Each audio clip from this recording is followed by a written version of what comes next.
జగన్ గారు అండ్ షర్మిల గారి ఆస్తుల వివాదంలో ఇప్పుడు షర్మిల గారికి షాక్ తగిలింది. జగన్మోహన్ రెడ్డి గారికి ఊరట అంటూ తెలుస్తుంది సార్. అంటే కోర్టు ఒక డిసిజన్ తీసుకుంది. అది ఇప్పుడు షర్మిల గారికి షాక్ ఇచ్చే న్యూస్. ఆ ఆస్తుల్లో ఎటువంటి షేర్లు మీకుండవు అన్నట్టుగా చెప్పినట్టుగా తెలుస్తుంది. మరి ఏం జరిగింది కోర్టులో? ఎటువంటి తీర్పు ఇచ్చింది? మరి షర్మిల గారు, ఇప్పుడు విజయమ్మ గారు ఎటువంటి స్టెప్ తీసుకోబోతున్నారు? సో ఎంటైర్‌గా దీని గురించి ఏం జరిగిందో ఒకసారి చెప్తారా? ఇది యాక్చువల్‌గా లాస్ట్ ఇయర్ పెద్ద ఎత్తున దీని మీద ఈ టాపిక్ మీద చర్చ జరిగింది. ఎందుకంటే జగన్ అనేక కంపెనీలున్నాయి జగన్‌కి. అందులో Saraswati power and industries private limited అనే ఒక కంపెనీ ఉంది. నిజానికి ఈ కంపెనీ పవర్ ప్రొడ్యూస్ చేసిందేమి లేదు గానీ, ఈ కంపెనీ కింద కొన్ని ఆస్తులున్నాయన్నమాట. దీంట్లో మామూలుగా మనకి జగన్‌కి అక్రమాస్తుల కేసులున్నాయి. సీబీఐ అండ్ ఈడీ పెట్టింది. ఈ క్రమంలో ఈడీ గాని, సీబీఐ గాని కొన్ని ఆస్తుల్ని అటాచ్ చేసింది. అందులో సరస్వతి పవర్ కంపెనీ ఆస్తులు కూడా అటాచ్ అయినాయి. అయితే 2019లో అప్పిలేట్ ట్రిబ్యునల్ ఈ ఆస్తుల్ని రిలీజ్ చేసింది ఈ కేసులో నుంచి. సో అప్పుడు ఏం చేశాడంటే జగన్ ఎంఓయు ఒకటి రాశాడు చెల్లెలకి. అంటే బ్రదర్లీ లవ్ అండ్ అఫెక్షన్, చెల్లెల మీద ఉన్న ప్రేమతో నేను ఇది రాస్తున్నాను అని చెప్పి ఇది కంప్లీట్ గా కేసుల నుంచి రిలీజ్ అయినాక లేటర్ డేట్ లో నేను నీకు ట్రాన్స్ఫర్ చేస్తానని ఒక హామీ ఆ ఎంఓయూలో ఇచ్చాడు. అది ఒకటైతే రెండవది ఈ సరస్వతి పవర్ సంబంధించి కొన్ని షేర్లు అంటే 40,50,000 షేర్లు భారతీయ వాటాలో నుంచి 74,20,294 షేర్లు జగన్ వాటాలో నుంచి ఆమెకు విజయమ్మకు ఒక గిఫ్ట్ సెటిల్మెంట్ డీడ్ చేసి ఇచ్చాడు.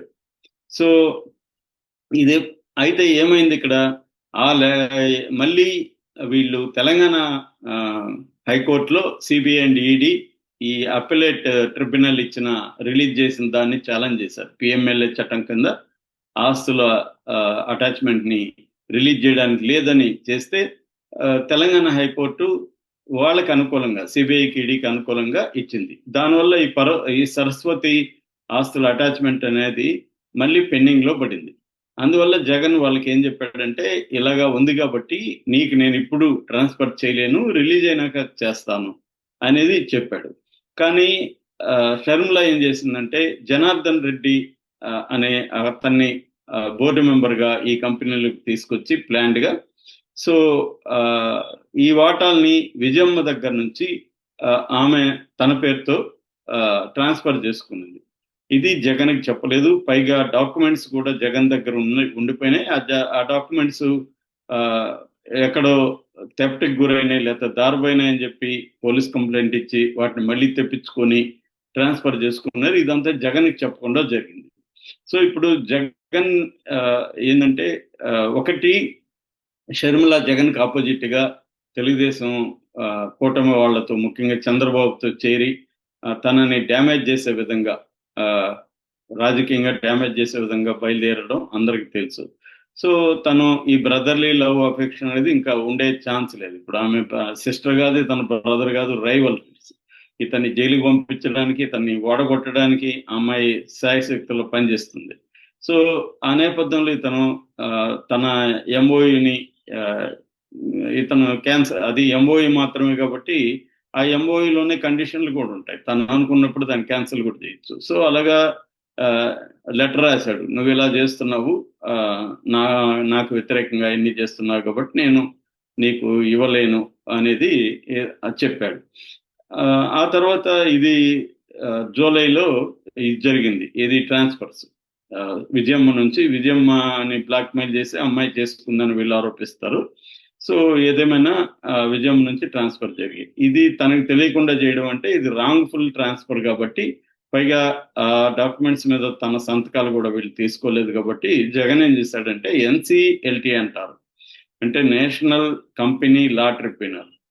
ఇదేమి అల్టిమేట్ కాదు కానీ దీంట్లో జగన్ కేసేశాడు. మామూలుగా ఇటువంటి డిస్ప్యూట్స్ అంతా కూడా ఇది పరిష్కరిస్తూ ఉంటుంది, ఆర్బిట్రేషన్ చూస్తుంది అనమాట.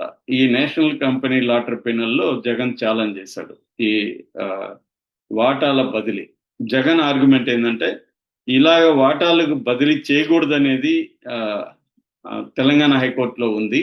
సో ఇప్పుడు కానీ ఆల్రెడీ జగన్ మీద ఇప్పుడు చంద్రబాబు ఏమాత్రం తావు దొరికినా జగన్ని కన్విక్షన్ లేకి తీసుకుని, అంటే శిక్ష పడేటికి చేస్తే జగన్ 2 ఏళ్ల కంటే పైన శిక్ష పడితే పొలిటికల్ గా అన్ఫిట్ అయిపోతారు జగన్. దాదాపు 10 ఏళ్ల పాటు కంటెస్ట్ కూడా చేయలేడు కాబట్టి జగన్ కెరీర్, పొలిటికల్ కెరీర్ సమాప్తం అయితే లోకేష్కి తిరుగుండదు అనేది చంద్రబాబు ప్లాన్. కాబట్టి ఇప్పుడు చంద్రబాబు మీద ఆధారపడిన సెంట్రల్ గవర్నమెంట్ ఉంది కాబట్టి వాళ్ళ కంట్రోల్లోనే సిబిఐ, ఈడీ ఉంటాయి కాబట్టి ఏమన్నా చేయొచ్చు. ఒక చిన్న సాగు దొరికినా కూడా జగన్కి బెయిల్ క్యాన్సిల్ అయ్యి మళ్ళీ జైలుకి వెళ్ళే అవకాశం ఉంది. అందుకని జగన్ భయపడుతున్నట్టు చెప్తున్నారు. ఎందుకంటే ఇది సాగు పెట్టుకోండి. షర్మిల కూడా అందుకనే ప్లాన్ గా చేసింది. ఆ అమ్మాయికి తెలుసు ఇలా ట్రాన్స్ఫర్ బదిలీలు కానీ జరిగితే జగన్కి ఇబ్బంది, జగన్ జైలుకి పోయే అవకాశం ఉందని అమ్మాయికి తెలిసే చేసింది. ఎందుకంటే జగన్ జైలుకి పోవడమే అమ్మాయికి కూడా కావాలి. అమ్మాయి ఓపెన్ గానే డిమాండ్ చేస్తుంది కదా. ఇప్పుడు మద్యం కుంభకోణంలో కూడా జగన్ అరెస్ట్ చేయాలని డిమాండ్ చేస్తుంది. కాబట్టి జగన్ ని జైలుకి పంపించాలనేది, జగన్ ని సర్వనాశనం చేయాలనేది అమ్మాయి టార్గెట్. కాబట్టి ఇది ఆ అమ్మాయి కావాలనే చేసింది, అమ్మని బ్లాక్ మెయిల్ చేసి అనేది జగన్ ఆరోపణ. దానికి సంబంధించిన 2 లెటర్లు రాసుకున్నారు. ఆ అమ్మాయి కూడా ఆ లెటర్ ని ఫస్ట్ తెలుగుదేశం అఫీషియల్ హ్యాండిల్లోనే రిలీజ్ చేయించింది. అవన్నీ మనం చూసాం. సో ఈ నేపథ్యంలో ఈ ఎన్సిఎల్టీలో జగన్ కేసు వేసినప్పుడు ఈ విజయమ్మ, షర్మిల కూడా దాంట్లో దాన్ని ఛాలెంజ్ చేస్తూ ఒక పిటిషన్ వేస్తారు. అదేంటంటే అసలు ఎన్సిఎల్టీకి ఈ డిస్ప్యూట్ ని పరిష్కరించే ఒక అధికారమే లేదు, మీకు అసలు మీ దీని కిందకి రాదు ఇది అని ఛాలెంజ్ చేస్తూ వేశారు. కానీ ఎన్సిఎల్టీ అది కొట్టేసి జగన్ పిటిషన్ ని స్వీకరించి ఈ వాటాల బదిలీ చెల్లదు, ఇది ఇల్లీగల్ అని ప్రకటించింది. ఇప్పుడు ఇది ఒక రకంగా జగన్కి విజయంగానే మనం చెప్పుకోవచ్చు. అయితే షర్మిల, విజయమ్మ దీని మీద హైకోర్టుకి వెళ్ళే అవకాశం కూడా ఉంది. అంటే ఎన్సిఎల్టీ ఇచ్చిన తీర్పు కరెక్ట్ కాదు, అసలు ఎన్సిఎల్టీ పరిధిలోకి ఇది రాదు అని హైకోర్టుకి వెళ్ళే అవకాశం ఉంది.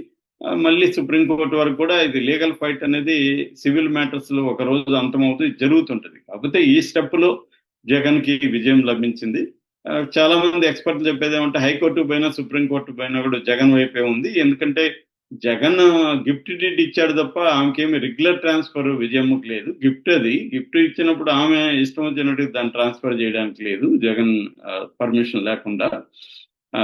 ఆమెకు గిఫ్ట్ అంటే ఆమెకి ఇచ్చింది, కానీ ఆమె నేను దీన్ని ఇష్టం వచ్చినట్టుగా చేసుకుంటాను అనేది దానికి లేదనేది కొంతమంది చెప్తున్నారు. కానీ ఈ ఫైనల్ గా కోర్టులకి డిస్క్రిషనరీ పవర్స్ ఉంటాయి, వాళ్ళు చెప్పాలి. అనేక కేసుల్లో లా ప్రకారమే జరగదు, లాని ఇంటర్ప్రెట్ చేయడం మీద ఆధారపడి ఉంటుంది. ఇండియాలో లా ఒకటి చెప్తే దాన్ని ఎలా కోర్టులు ఇంటర్ప్రెట్ చేస్తున్నాయి. అందుకని కోర్టుకి, తీర్పుకి మార్పు అనే ఒక రామారావు డైలాగ్ ఉంటుంది.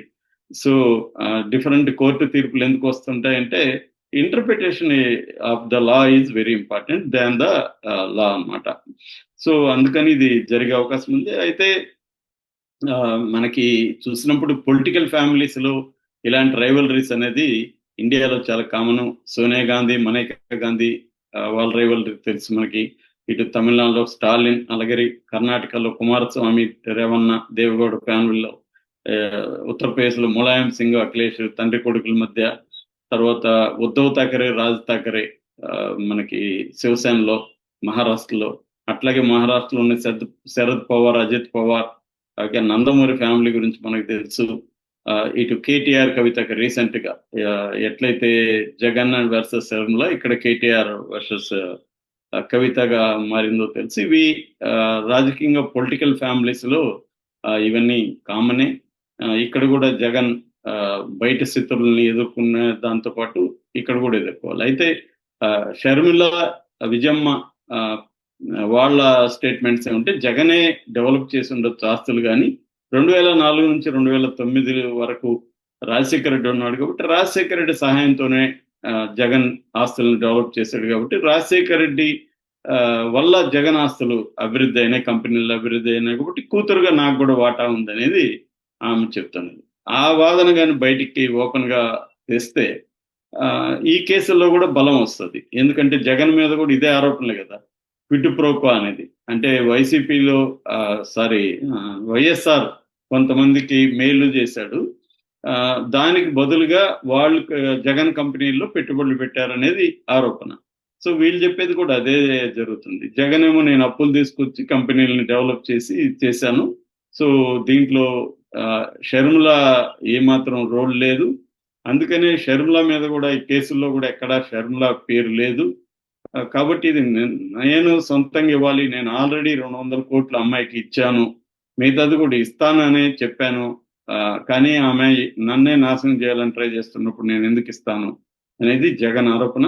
అది షర్మిల కూడా అఫిడవిట్ లో కూడా జగన్ నుంచి 200 కోట్ల అప్పు అనేది ప్రకటించింది.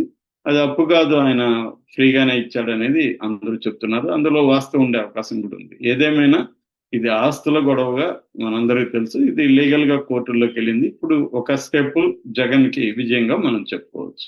Okay sir. Thank you so much.